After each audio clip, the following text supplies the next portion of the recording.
todos los oyentes de Radio María. Un día más, con la gracia del Señor, proseguimos con la explicación del Catecismo de nuestra Madre la Iglesia. Hoy queremos concluir la explicación de la tercera petición del Padre Nuestro: hágase tu voluntad en la tierra como en el cielo. Hemos dedicado ya una serie de programas y hoy queremos concluir. Nos falta el punto 2827. Bien, aunque en realidad dejamos pendiente de comentar la última frase del punto anterior. El punto anterior, el 2826, dice: por la oración podemos discernir cuál es la voluntad de Dios y obtener constancia para cumplirla. Hablamos de cómo conocer la voluntad de Dios, distintos caminos para conocerla, y cómo pedir también la fuerza, la luz en la oración y la constancia en su cumplimiento. Bien, y nos faltaba la siguiente frase: Jesús nos enseña que se entra en el reino de los cielos no mediante palabras, sino haciendo la voluntad de mi Padre que está en los cielos. Es Mateo 7:21. Bueno, la verdad es que el Evangelio de San Mateo subraya mucho este aspecto de cumplir la voluntad de Dios. Lo subraya mucho. De hecho, la versión del Padre Nuestro que tenemos en el Evangelio de San Lucas, curiosamente, no recoge esta tercera petición de hágase tu voluntad así en la tierra como en el cielo. Curiosamente, la versión de San Lucas no ha incluido esta petición, que sin embargo Mateo sí ha recogido. En la versión del Padre Nuestro de San Lucas, después de venga a nosotros tu reino, directamente se pasa al danos hoy el pan de cada día. El hecho de que Mateo no haya olvidado, no haya dejado en el tintero esa petición del Padre Nuestro, pues también indica que, bueno, pues que tenía ha recogido una tradición oral, pues más fiel, pero además también que él se ha fijado en eso de una manera especial. Hay otros textos en el Evangelio de San Mateo, aparece seis veces la palabra voluntad, cumplir la voluntad de Dios, y siempre aparece en este contexto. Todos somos conscientes. Hay, por ejemplo, el famoso pasaje de Mateo 21, 31, un pasaje que dice, ¿no? Hay una controversia entre Jesús y los sumos sacerdotes, y los ancianos tienen una controversia sobre la autoridad de Jesús. ¿Con qué autoridad haces esto?, le dicen, ¿no? Y entonces Jesús le responde: también yo os voy a hacer una pregunta. Y, y entonces si me respondéis, yo os responderé. Y entonces él dice: bueno, el bautismo de Juan, ¿de dónde era? ¿Del cielo o de los hombres? Y ellos no se atrevieron a preguntarle a responderle, pues porque dice: bueno, si decimos que del cielo, entonces Jesús nos va a decir: pues ¿por qué no le hicisteis caso, no?, a Juan Bautista. Y si decimos de la tierra, pues tememos a la gente que le estima como un profeta a Juan Bautista, y entonces no le responden, y Jesús dice: pues tampoco yo respondo. Y en este momento de controversia que tiene Jesús con los sumos sacerdotes y con los ancianos del templo, cuenta esta parábola. Dice: parábola de los dos hijos. ¿Qué os parece? Un hombre tenía dos hijos. Llegándose al primero le dijo: hijo, vete hoy a trabajar en la viña. Él respondió: no quiero. Pero después se arrepintió y fue. Llegándose al segundo le dijo lo mismo, y él respondió: voy, señor. Y no fue. ¿Cuál de los dos hizo la voluntad del Padre? El primero, le dicen. Díceles Jesús: en verdad os digo que los publicanos y las rameras llegan antes que vosotros al reino de Dios. Porque vino Juan a vosotros por camino de justicia y no creísteis en él, mientras que los publicanos y las rameras creyeron en él. Y vosotros ni viéndolo os arrepentisteis después para creer en él. O sea que Jesús está comparando lo que es la falsa religiosidad de Israel, comparándola con la verdadera religiosidad, ¿no? Y la falsa religiosidad es aquella, bueno, pues la que es muy invocadora de Dios, incluso si queréis muy orante, muy rezadora, muy ritualista, muy cumplidora, pero que después hace con su vida exactamente lo que quiere, ¿eh? Es decir, mm, les reprocha a Jesús el hecho de que tengan, pues, aun manteniendo, ¿no?, toda una apariencia de religiosidad, etcétera, sin embargo, su vida no es conforme al querer de Dios, a la voluntad de Dios. Mucho decir y poco hacer, ¿eh? O muchas palabras y pocos actos, es lo que Jesús les dice. Entonces, digamos, lo que decía San Ignacio de Loyola, ¿eh?, que el amor se demuestra más en los actos que en las palabras. Y sin embargo les dice Jesús, fijaros, las prostitutas, los publicanos, los que vosotros tenéis por pecadores, sin embargo, son comparando, ¿no? Son comparando con esta parábola de los dos hijos, vosotros decís a Dios, sí, yo voy a la viña, pero luego no vais. Y sin embargo, esos pecadores, aunque dicen no, no voy, sin embargo, luego están más abiertos a la conversión que vosotros. ¿Mm?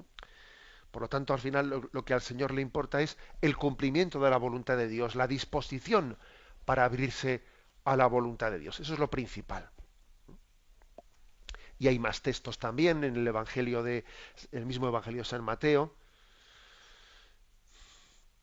No basta con decir Señor, Señor para entrar en el reino de los cielos, sino que hay que hacer la voluntad de mi Padre que está en los cielos. Otro texto en el que se subraya lo mismo.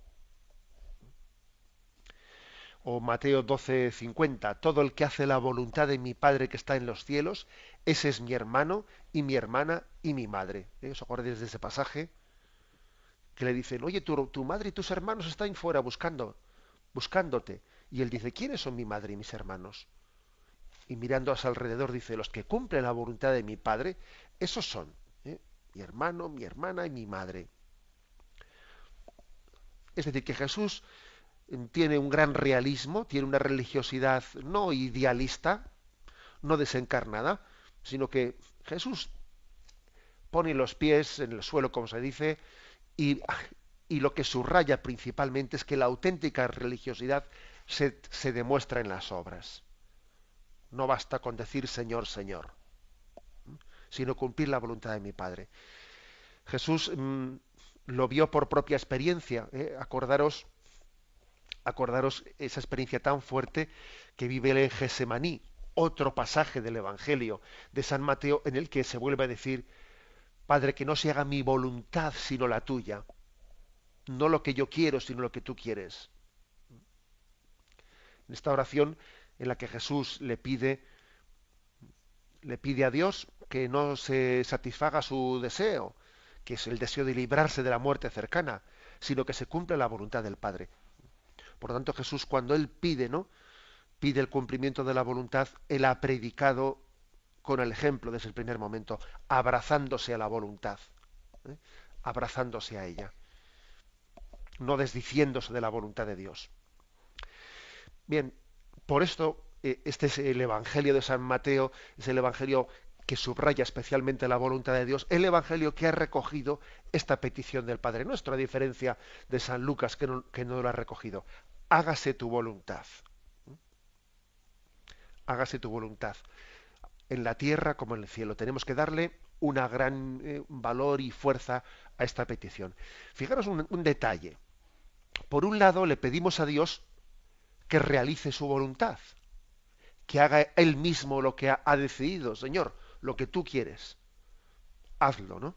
Pero por otro lado, deseamos que su voluntad sea cumplida por nosotros, ¿eh? O sea, no basta con decir que se haga lo que Dios quiera, porque total va a ser, si lo que Dios quiera va a ser. Ya, de acuerdo. Sí, pero entonces ¿para qué lo pides? Si va a ser de todas, todas.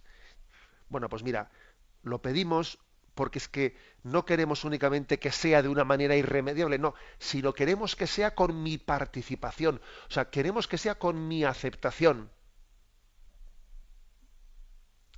con mi colaboración, con mi voluntad libremente cooperante. O sea, eso es un matiz muy importante. No basta con decir que se haga, no, se va a hacer, no, sino que yo colabore en ello, que yo participe, ¿no? Es como que nosotros participamos de la omnipotencia de Dios por la aceptación de su voluntad. Dios es omnipotente, su voluntad se realiza siempre. Y el hombre también participa de la omnipotencia de Dios al abrazar su voluntad. Porque cuando un hombre dice, quiero la voluntad de Dios, también es omnipotente. Claro, porque quiero lo que Dios quiera. Si Dios es omnipotente, pues entonces yo, por participación, también lo soy. Es algo impresionante esto. ¿Eh? Por lo tanto, nosotros queremos ser colaboradores libres. Dios no quiere tener ante Él a simples ejecutores de su voluntad, sino a hombres libres dispuestos a responder a su amor paternal y conscientes de que esa voluntad es nuestro bien. Entonces esto es una visión nueva que nos hace cooperadores libres, libres de su voluntad en nosotros. Bien, tenemos un momento de reflexión y continuaremos enseguida. Catecismo de la Iglesia Católica, con Monseñor José Ignacio Munilla. Pasamos al punto 2827, con el que se concluye esta explicación de la petición del Padre Nuestro, hágase tu voluntad en la tierra como en el cielo, y dice, si alguno cumple la voluntad de Dios, a ese le escucha. Tal es el poder de la oración de la Iglesia en el nombre de su Señor, sobre todo en la Eucaristía. Es comunión de intercesión con la Santísima Madre de Dios y con todos los santos que han sido agradables al Señor por no haber querido más que su voluntad. Y luego viene una cita de San Agustín que la comentamos, ¿no? Recoge aquí esta cita de Juan 9:31. Si alguno cumple la voluntad de Dios, a ese le escucha. Es decir, que la oración que dirigimos a Dios, obviamente para que sea escuchada, tiene que ser, mm, tiene que nacer de unos labios que cumplen la voluntad de Dios. ¿Esto por qué es? Alguno podría decir, bueno, pues porque si no, Dios se enfada contigo y entonces, pues en venganza por no haber hecho su voluntad, no escucha tu oración. Podría ser una visión, ¿no? Claro, es que si tú no haces lo que Él quiere, pues entonces Él no te escucha la oración y no cumple lo que le estás pidiendo. Yo creo que esta explicación es totalmente insuficiente. ¿eh? Mostraría la imagen de un Dios, pues eso, ¿no? Colérico. Tenemos que purificar esa imagen. Entonces, ¿cómo explicamos esto de si alguno cumple la voluntad de Dios, a ese le escucha? Y claro, si no la cumple, a ese no le escucha. ¿Qué quiere decir esto? Alguna ocasión me habéis escuchado un ejemplo que es el siguiente, es decir, es que no podemos pensar que la oración de petición es como traerle a Dios a mi voluntad. No, eso es ridículo. La voluntad de Dios es inmutable. Luego yo no estoy como trayéndole a Dios a mi voluntad, sino la oración de petición consiste, en el fondo, en presentarle mis necesidades y luego terminar diciendo, hágase tu voluntad. Como dijo Jesús en Gesemaní, ¿no? No se haga como yo quiero, sino como tú quieres. Según ese ejemplo, que alguna cosa me habéis escuchado, el ejemplo de esa barquichuela que se acerca al puerto, se acerca, entra, ¿no? Entra en el puerto y echa la soga para amarrar, y echa la soga, y cuando la ha agarrado de la boya, empieza a tirar el marinero desde la barquichuela, pero claro, no es el puerto, ¿no?, el que se acerca a la barca, sino que es la barca, tú tiras, pero eres tú el que te estás acercando al puerto. Algo así es también la oración de petición, es decir, tú le pides a Dios, pero eres tú el que te acercas a su voluntad. No, o sea, no es Dios el que va a cambiar la voluntad eterna para acercarse a la tuya. Y así comprendemos qué significa esta expresión. Si alguno cumple la voluntad de Dios, a ese le escucha. Porque es que, claro, en realidad el cumplimiento de la voluntad de Dios es la oración bien hecha, es el ir tú en búsqueda de la voluntad de Dios y no pretender manipular la voluntad de Dios para traerla a la tuya, que eso es imposible. Por lo tanto, supone una confianza y un abandono en las manos de Dios, que es Padre, que es bueno, que es providente, que nos quiere, etcétera. Porque es que de lo contrario no tiene razón de ser esa oración, que es busco la voluntad de Dios, que es mi bien. Yo qué sé lo que me conviene, yo qué sé. Yo solo sé que sé poco, ¿eh? Y solo sé que Dios sabe más, y por lo tanto, eh, hacer oración de petición en última instancia, es decir, es pronunciar hágase tu voluntad. Y en ese sentido se interpreta esta frase: Dios escucha al que busca su voluntad. Al que está ahí como queriendo manipularle para hacer su capricho, es que esa oración está mal hecha. Bien, como vemos, pues es como una purificación importante de un concepto, pues, infantil, que a veces tenemos de la oración de petición. Y continúa después diciendo, bueno, explico un poco una cosa anterior, ¿eh? Quizás algún oyente dice, vamos a ver, pero es que en el Evangelio dice, ¿no? Dice, pedid y se os dará, llamad y abriréis. Y también dice, el que pida con fe, a este árbol o a esta montaña, si pide que se arranque de aquí este árbol y se plante en otro sitio, Dios le escuchará, ¿no? Al que pida con fe. Sí, de acuerdo, ¿eh? Pero esto no quita en absoluto lo anterior que hemos dicho. No quita en absoluto, ¿eh? Es decir, mm, si Dios escucha, al que pide con fe, ¿no? Poniéndose pues esa especie de metáfora que pone, ¿no? Arráncate de aquí y que vaya el árbol al otro sitio. Si pidieseis con fe seríais capaces de mover montañas. Bien, pero vamos a ver montañas porque esa es la voluntad de Dios, que las movamos. ¿Explico? ¿Eh? Es decir, no se trata de que es mi voluntad y no la de Dios. O sea, si Dios quiere que tú, pidiendo con fe, muevas montañas, es porque es voluntad de Dios moverlas, no porque tú las muevas al margen de la voluntad de Dios. Por lo tanto, toda petición tenemos que concluirla diciendo, hágase tu voluntad. Yo a Dios le presento mis necesidades y luego pronuncio el hágase tu voluntad. Bien, continúa diciendo, tal es el poder de la oración de la Iglesia en el nombre de su Señor, sobre todo en la Eucaristía. Es comunión de intercesión con Santa María, Madre de Dios, y con todos los santos que han sido agradables al Señor, por no haber querido más que su voluntad. Hay un poder muy grande, ¿no?, en la oración de la Iglesia, cuando los que oramos estamos decididos a hacer la voluntad de Dios Padre. Entonces, esa oración es absolutamente eficaz. Cuando uno reza teniendo la plena disposición de hacer lo que Dios quiera, esa oración es totalmente eficaz. Y entonces aquí se nos ponen tres ejemplos: el de la Eucaristía, el de la oración mariana y el de la oración de los santos. Claro, en la Eucaristía es Cristo el que se ofrece al Padre. Es Cristo el que vuelve a actualizar, el Cristo glorioso, que vuelve a actualizar en ese por Cristo, con Él y en Él, a ti Dios Padre Omnipotente, a tus manos encomiendo mi espíritu.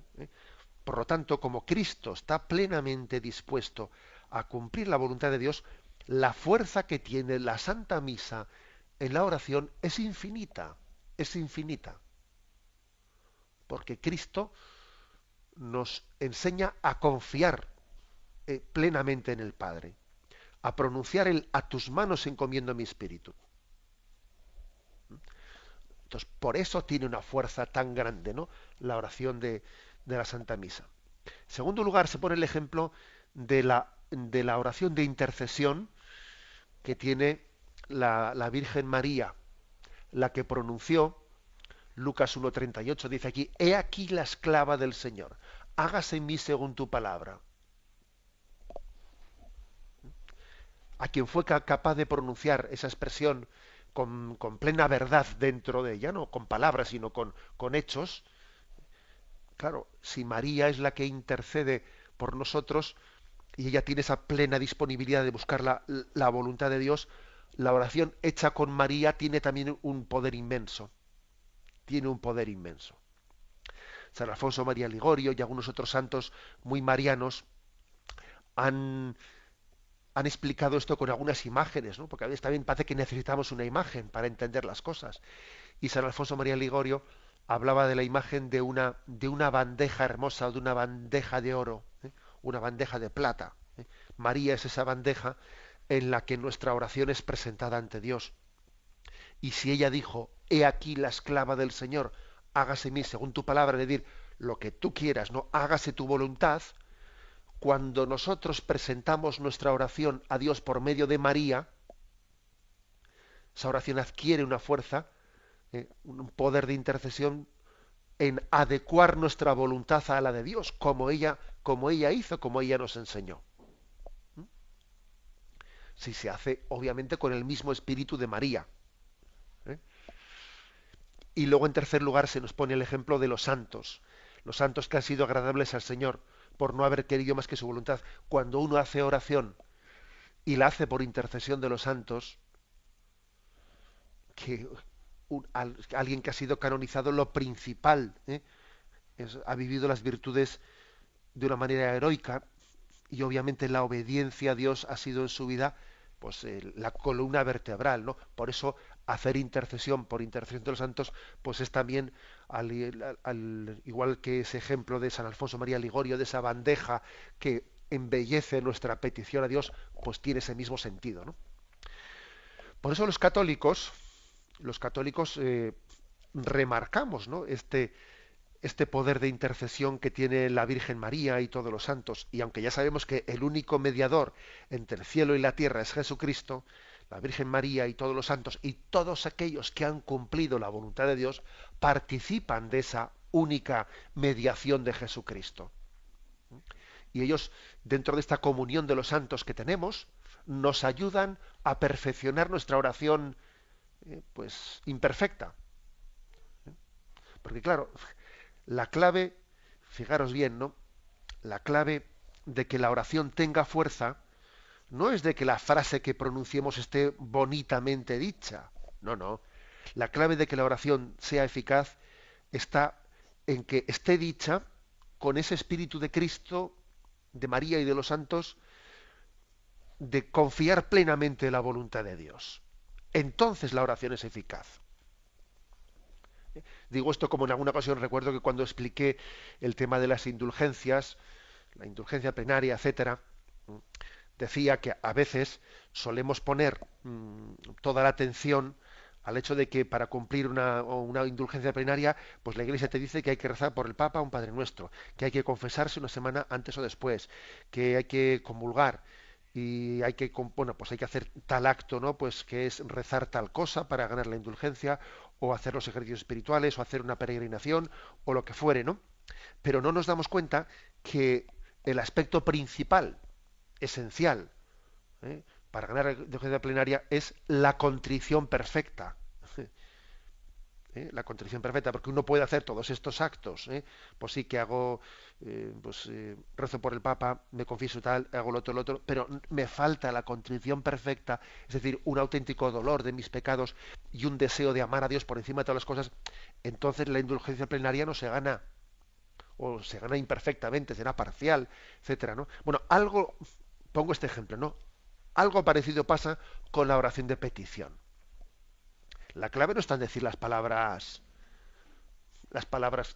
exactas. No, no, la clave está en que esa oración de petición se haga acompañada de un acto de abrazar plenamente la voluntad de Dios con las obras de mi vida, y diciendo que sea la voluntad de Dios y confío plenamente en ella. Esta es la clave de la oración de petición. Por eso dice aquí que el que cumple la voluntad de Dios, a ese le escucha a Dios y confía plenamente en su voluntad. Esto es lo que nos hace agradables a su presencia. Bien, tenemos un momento de reflexión y como en esta edición del Catecismo explicando este último punto, 2827, en el que se nos explica la petición del Padre Nuestro, hágase tu voluntad en la tierra como en el cielo. Concluye con una cita de San Agustín que dice: incluso podemos, sin herir la verdad, diría así: como en el cielo, así en la tierra. Lo que pasa es que para que suene un poco mejor le solemos dar la vuelta, se dice así en la tierra como en el cielo. Pero tiene mucha fuerza leerlo en griego, porque es como en el cielo, así en la tierra. Es un pequeño detalle, esto que os he comentado, pero es un detalle que remarca mucho mm, este querer nosotros vivir aquí, lo que es el reino de los cielos, lo que es la voluntad de Dios que reina eternamente en el cielo. Em, Podemos decir lo siguiente, ¿no? Que nosotros, en la medida en que cumplimos la voluntad de Dios aquí, estamos haciendo que el reino de Dios llegue y que, así como nosotros ponemos a Jesucristo, y a los santos como referencia, como ellos han cumplido la voluntad del Padre, así también yo quiero cumplir la voluntad de Dios, ¿no? En la medida en que nosotros seamos cumplidores de la voluntad de Dios, otros podrán decir: imitadme a mí como yo imito a Cristo, como dice San Pablo, ¿no? Si nosotros nos hacemos semejantes a Dios, otros también nos podrán tomar a nosotros como referencia. Que esto es muy importante, porque en esta vida, para poder cumplir la voluntad de Dios, hace falta referencias. Y la referencia clave es Jesucristo, el cumplidor de la voluntad del Padre. Pero claro, es muy importante que la referencia no sea solo la de Jesucristo, sino la de sus seguidores. Porque al final, la escuela de la fe entra por los ojos, teniendo cerca de nosotros testimonios vivos de que quienes cumplen la voluntad de Dios nos resultan atrayentes. Nos resultan atrayentes. Creo que esto es importante, este matiz. Alguno podría decir: bien, ¿cómo? Recurre ahora a un texto de Orígenes que dice, pregunta él: ¿cómo es posible cumplir la voluntad de Dios aquí, en esta vida, con tantos espíritus malignos y con tanto pecado? Y dice él: alguno quizás interprete alegóricamente la palabra cielo, identificándola con Cristo. Asimismo, la palabra tierra con iglesia, que es lo mismo que hacía San Agustín en esta cita. Es decir, que es como decir que, que la iglesia cumpla la voluntad de Dios como la cumple Cristo. La iglesia como Cristo. Esto tanto lo dice aquí San Agustín, lo dice Orígenes, ¿no? Todos los miembros de la iglesia tenemos que orar para disponer nuestra voluntad como Cristo la dispuso, ¿no? Fijaros que aquí dice San Agustín: es lo mismo decir hágase tu voluntad en la tierra como en el cielo, que decir hágase tu voluntad en la iglesia como en Jesucristo. O también en la esposa como en el esposo. O sea, tenemos nuestro punto de referencia en Jesucristo y de Él, de alguna manera, estamos recibiendo la referencia determinante. Continúa Orígenes diciendo: el que tiene su ciudadanía en el cielo, aunque esté todavía en la tierra, atesora la imagen del hombre celeste. Una persona así ya no es terrenal, porque no es cuestión del lugar, estar aquí abajo o estar allá arriba, sino que es cuestión de una voluntad que es libre y quiere ser de Dios. Por lo tanto, dice Orígenes, se trata de estar aquí en esta vida, pero teniendo una ciudadanía en la Jerusalén celestial. Es como compartir en una doble ciudadanía, la de la tierra y la del cielo. Y en ese sentido es la Iglesia como Jesucristo, tiene su corazón arriba. Si habéis resucitado con Cristo, buscad los bienes de allá arriba, donde está Cristo sentado a la derecha del Padre. Luego mi voluntad está allí. Por eso puedo pedir esto: hágase tu voluntad en la tierra como en el cielo. Supone pues que centremos nuestro corazón en Dios. Y continúa Orígenes diciendo: porque si la voluntad de Dios se cumple en la tierra como en el cielo, entendiéndolo como he dicho, entonces la tierra ya no es tierra. Si la voluntad de Dios se cumple en el limpio de corazón, en el impuro ya no es impuro, se ha hecho limpio de corazón. Claro, si aquí se cumple la voluntad, es que la tierra ya no es tierra, la tierra ha comenzado a ser cielo, ha comenzado a ser cielo. Se ha introducido el cielo en la tierra al cumplir la voluntad de Dios. Por eso continúa Orígenes, por eso, si se cumple la voluntad de Dios en la tierra como en el cielo, todos vendremos a ser cielo. La carne de nada sirve para el cielo, ni su aliada la sangre. No pueden heredar el reino de los cielos los que son carnales, sino los que son espirituales. ¿eh? Es decir, los que han comenzado ya a vivir y a establecer ese reino de Dios entre nosotros. Bueno, como veis, concluye esta explicación de una manera verdaderamente esperanzadora. Esperanzadora, es diciendo, vamos a comenzar a vivir el cielo aquí. O sea, no pensemos en categorías de una esperanza como si fuese totalmente pesimista, ¿no? Que asuma el pesimismo, el conformarse con el pesimismo de esta vida, aguantándolo, mal llevándolo, arrastrándolo con la esperanza de llegar allá. Es como decir, no, fastídiate en esta vida para que en la próxima pueda comenzar tu alegría. No, no, no, no, no. No es eso. La esperanza mm, comienza, comienza a experimentar ya aquí el gozo de lo que estamos esperando. Si la esperanza no empieza a saborear ahora mismo eso que yo espero que llegará, no es una esperanza cristiana. Por eso nosotros tenemos que saborear, cumpliendo la voluntad de Dios, la felicidad. Y yo soy feliz porque busco esa voluntad de Dios.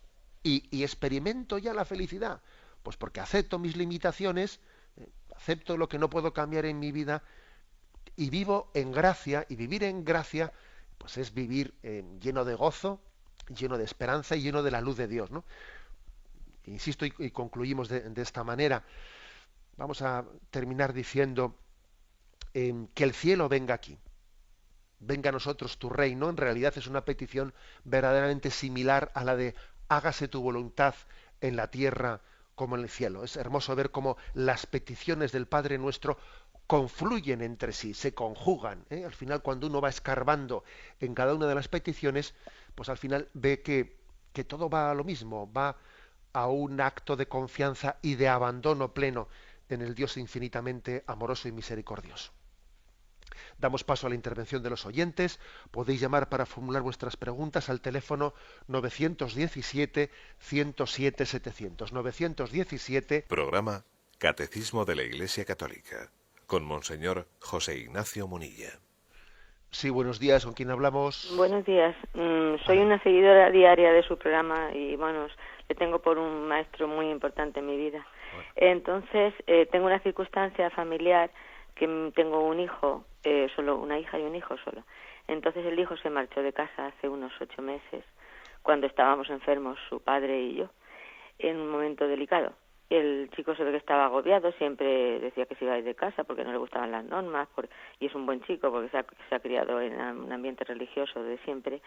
Bueno, el libro de casa es la Biblia, él se ha criado, le ha encantado siempre de verme a mí leerla.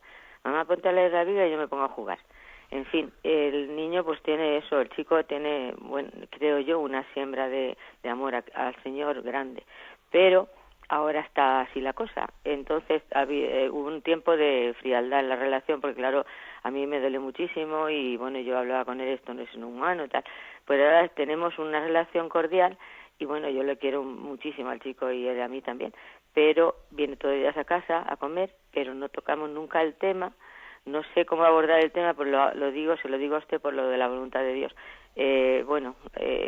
Parece ser que sea la voluntad de Dios en este momento, pero yo, mi respuesta personal, pues como que me veo bloqueada. ¿Qué le digo? ¿Qué hago para, no sé cómo iluminarle? Porque lo veo muy cazado en la vida esta del mundo, de la lejanía de la familia, de pasar de muchas cosas. Y en fin, eso le quería preguntar. Muchas gracias, padre. Bien, bueno, pues obviamente el hijo, tal y como hizo las cosas y el momento en que marchó de casa, etcétera, ¿no? Pues no parece que lo hizo bien, que no salió de casa de la forma en la que debiera de haber salido, ¿no? Sino que cuando alguien toma decisiones en momentos de agobio, etcétera, pues lo más probable es que las tome mal, ¿eh? Por aquello que decía San Ignacio de que en tiempos de turbación no hagas mudanza. Bien, pero bueno, pero es posible que aunque él tomase la decisión de una manera pues poco serena, es posible que también fuese necesario y conveniente pues en su vida el que él también tuviese su grado de independizarse para poder continuar madurando la vida. Es posible, ¿no? O sea, quiere decir, le digo esto porque a veces también puede ocurrir que haya algunas decisiones que se tomen mal, de mala forma, pero igual lo sustancial de la decisión no tiene por qué ser malo. ¿Eh? O sea, que puede ser también voluntad de Dios el hecho de que yo le digo esto para que usted le ayude a aceptarlo, porque me parece que es muy importante el partir de la aceptación. Partir de la aceptación, si no, difícilmente usted va a saber qué decirle, ¿no? El hecho de que él mantenga ese vínculo con usted, verle la comida, etcétera, le da pie también para tener un contraste muy grande, ¿no? Porque él va a vivir inmerso pues en el mundo, en todos los riesgos, y él se ha marchado de casa porque los horarios de volver por la noche, etcétera, no los aceptaba. Ahora me imagino que estará viviendo una especie de serampión, ¿eh? Una especie de serampión de decir, a ver, ahora me voy a aprovechar de lo que no me han permitido en casa. Entonces, es muy previsible que después de esa explosión de serampión, ahora viva una especie de adolescencia, y también es previsible que haga la experiencia de que en ese mundo uno muerde barro y se encuentra con nada, y creo que es importante que usted ¿m? Esté cerca para que él entienda que los valores eternos son los de siempre.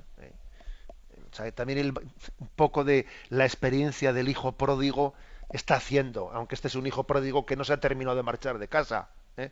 Sino que este en vez de comer las bellotas de los cerdos, come el plato rico de su madre, ¿eh? Pero, perdón por la expresión. O sea, yo le diría que tenga usted aceptación, ¿m? Que tenga aceptación y que asuma usted que su hijo va a vivir, estará viviendo, una especie de explosión de adolescencia antes igual no suficientemente vivida, y que me parece que tiene que encontrar en usted ¿eh? La serenidad para decir, hijo, si todo eso que tú, estas decepciones que tú ahora comienzas a tener, si yo ya las conocía, ¿no? De eso es de lo que yo te hablaba. O sea, es decir, esté usted cerca de él porque seguro que va a tener ocasión, ¿no? De hacerle entender que las experiencias que él tiene habían sido explicadas en esa casa, habían sido predecidas, etcétera, etcétera. Bueno, le encomendamos. Damos paso a un siguiente oyente. Buenos días. Buenos días, monseñor. Sí, adelante. Mire, muchas gracias por su explicación de Logos y Rema. Tomé nota y lo he meditado en mi corazón y le estoy muy agradecida. Quisiera ver si me puede explicar en algún momento, aunque no es el tema de hoy, esa expresión de cuarta dimensión. Le estoy muy agradecida. Si no es hoy, otro día, no importa, ¿eh? ¿Y la Muchas dimensión? gracias. ¿No le he entendido la pregunta? Hay una expresión que leo mucho en las revistas cuando se hablan de cosas de iglesias o temas. Por ejemplo, en mi revista parroquial pues, hablaban sobre la cuarta dimensión. Si no es el tema de hoy, no importa que no me conteste, pero como usted lo explica todo con palabras sencillas, si en algún momento nos lo puede explicar, se lo agradezco mucho. Sí, de acuerdo. Bueno, yo creo, como es una expresión, digamos, que no forma parte de así, pues de la tradición bíblica o de los padres. Bueno, es posible también que uno, dependiendo de cómo la utilice, le da un sentido u otro, ¿no? Pero yo me atrevo a pronosticar que esa palabra estará dicha en un contexto de decir la dimensión de la interioridad del hombre. Hay un pasaje de Pablo que dice, ¿no?, que Dios nos dé la gracia para conocer lo largo, lo profundo, dice lo ancho, lo alto, y también dice lo profundo de Dios, ¿no? O sea, es decir, son 4 dimensiones: largo, por ancho, por alto. Son las 3 dimensiones de nuestra vida, y la cuarta dimensión, la que no es visible, la que no es palpable, pues hace referencia a la dimensión de la interioridad del espíritu. O sea, que en el hombre hay más que materialidad, hay una espiritualidad, hay un interior del hombre. Yo creo que a eso se referirá con la cuarta dimensión, a diferencia del largo por ancho por alto, que es lo físico, lo material. Adelante, pasa un siguiente oyente. Buenos días. Muy buenos días. Sí. Buenos días, padre. Reciba de mí todo mi respeto y todo mi amor para usted, y gracias a Dios por sus maravillosas palabras. Padre, tengo la siguiente pregunta. Resulta que el sábado una de las lecturas del libro del Apocalipsis 22:1-7 dice, una parte decía: crecía un árbol de la vida, da 12 cosechas, una cada mes del año, y las hojas sirven de medicina a las naciones. Allí no habrá ya nada maldito. Mi pregunta es, las hojas sirven de medicina a las naciones, la medicina sirve para las enfermedades. Al no haber nada maldito, no hay enfermedad. Entonces no entiendo este párrafo, si me podría dar un poco de claridad. Gracias. Bien, leo yo este pasaje en la Biblia que tengo junto a mí. Luego me mostró el río de agua de vida, brillante como el cristal, que brotaba del trono de Dios y del Cordero. En medio de la plaza, a una y a otra margen del río, hay árboles de vida que dan fruto 12 veces, una vez cada mes, y sus hojas sirven de medicina para los gentiles, y no habrá ya maldición alguna. El trono de Dios y del Cordero estará en la ciudad, y los siervos de Dios le darán culto. Bien, es una visión, fijaros, una visión en la que habla de la Iglesia, es decir, ese árbol tan fecundo, que da cada mes, además dice da 12 cosechas. Obviamente hay una referencia a los 12 apóstoles, a los 12 apóstoles. Cada mes da una cosecha, y dice: de sus hojas sirven de medicina para los gentiles.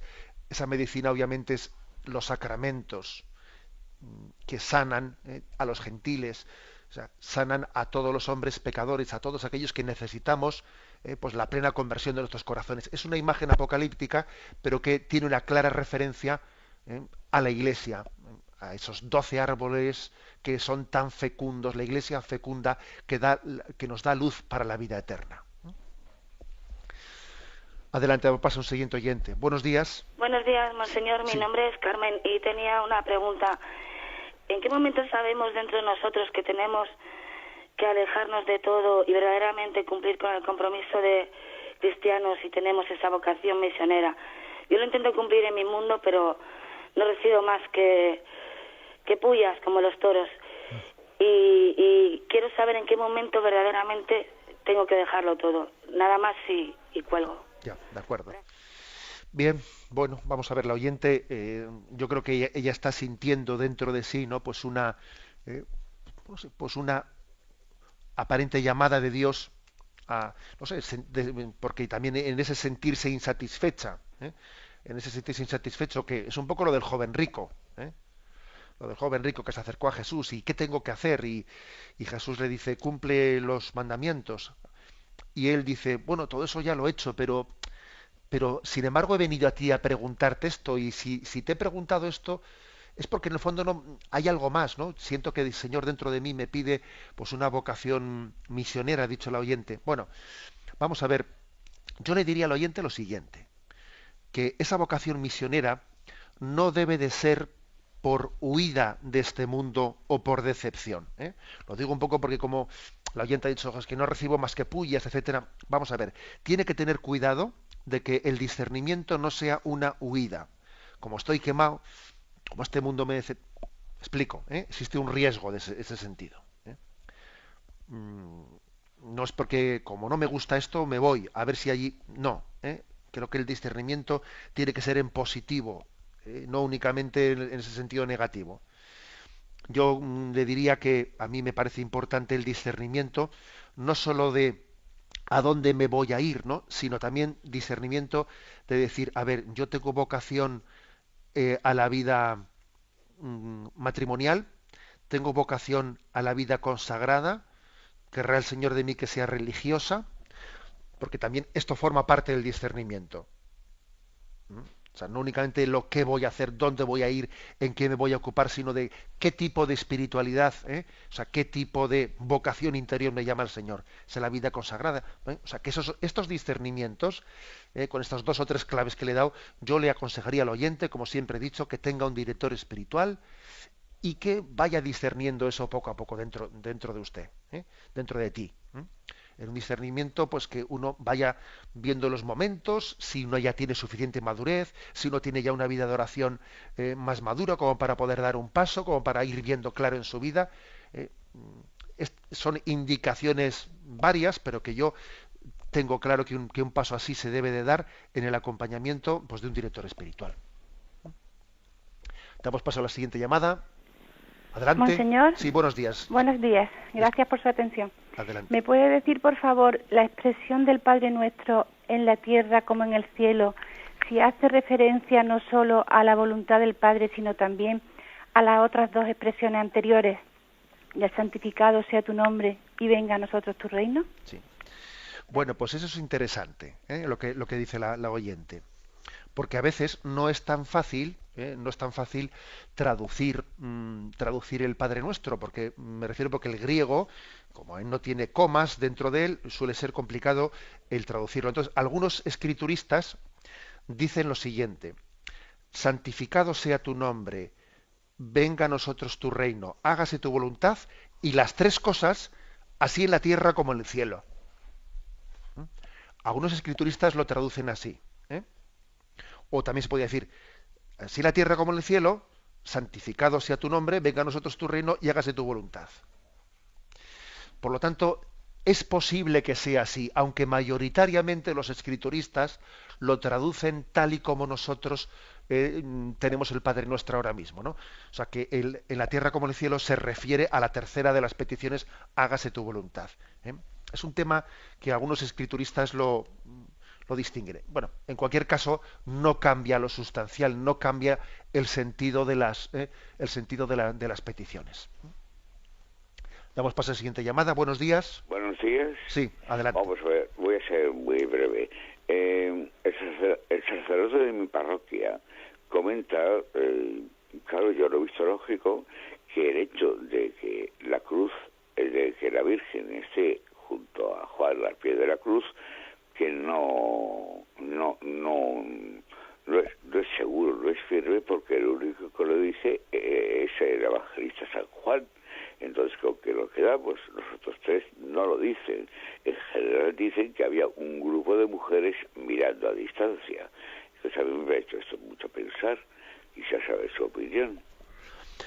Vamos a ver, yo creo que eso no es un problema, O sea, no es un problema, en primer lugar, que sea el evangelista San Juan el único que cuente que él mismo, porque es el que lo escribe, el que lo cuenta de sí mismo, el que estuvo ahí, tiene bastante lógica, ¿no? Porque los demás apóstoles no estuvieron allí. El que permaneció con María, el que no escapó, fue él. Los demás apóstoles habían marchado, ¿no?